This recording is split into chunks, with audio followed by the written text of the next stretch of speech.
probably heard this term. Fake news, fake news, fake news, fake news, fake news, fake news. Fake news. It is a phrase that gets used and overused often these days. But what is it actually? Basically, it is a term used to describe falsehood or fiction masked as news circulating on the internet.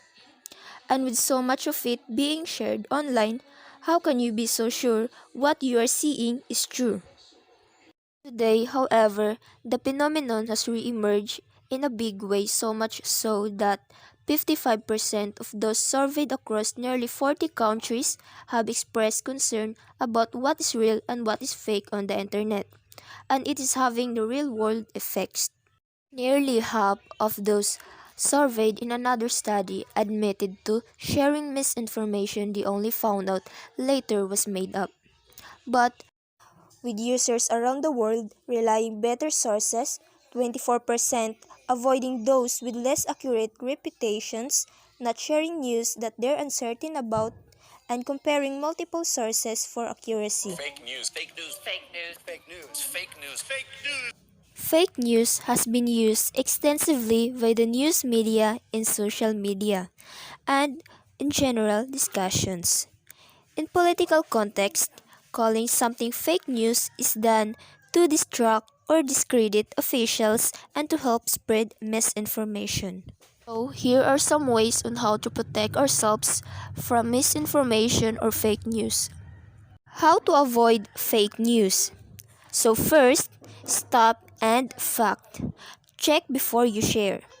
Practice evaluation skills and critical mindsets. Ask yourself, why was this information created and what is its goal? Secondly, don't just look at what a web page tells you about themselves. Instead, do a web search and find out what others are saying about them. This will help you determine the accuracy of the information. Read past the headline.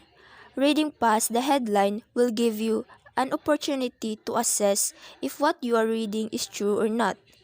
If you read the whole article, you'll get to know the entire story and what is beyond the headline. Huwag tayong basta-bastang maniniwala sa mga nababasa natin because most of the time, some of the headlines are just a clickbait. If we say clickbait, it is something such a headline designed to make readers want to click on a link which leads to a content of questionable value, so we can say that headlines are misleading. Next is Verify images to find out if that image has been used many times already by doing a reverse image check. It is easy to see why fake news is a problem, but it's harder to identify it and prevent it from spreading. Many social media users, including journalists and politicians, are aware of problems regarding fake news, yet they unknowingly give it credence by sharing misleading, incorrect, and downright fabricated news on Facebook, Twitter, and other platforms. As students progress in their educational and begin their professional careers, they need to be able to distinguish bogus news stories from true, fact-check journalism. These tips help teach students on how to identify fake news to ensure the news they read and view is verified and accurate. Why should you care about whether or not your news is real or fake? Update available. 1. You deserve the truth. First is you deserve the truth. You are smart enough to make up your own mind as long as you have the real facts in front of you. You have every right to be insulted when you read fake news because you are in essence being treated like an idiot. 2. Fake news destroys your credibility. Secondly, fake news destroys your credibility.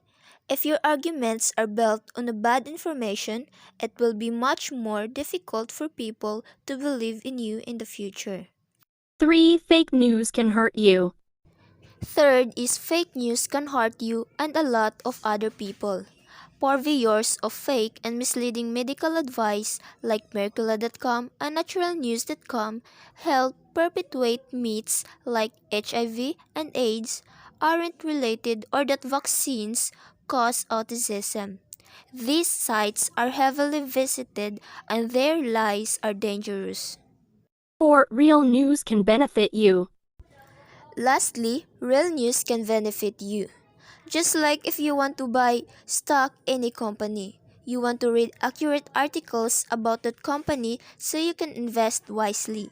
If you are planning on voting in an election, you want to read valid and factual information on a candidate so you can vote for the person who best represents your ideas and beliefs. Remember, fake news will not help you make money or make the world a better place, but real news can. Spreading fake news is a sick way of harming people's lives and can destroy their image as a human. We people should be aware on what we see and what we believe. Thank you for listening, and we hope now that we are all aware of being a victim of a fake news. So just remember, Spreading fake news will do no good to everyone. Fine. Fake news.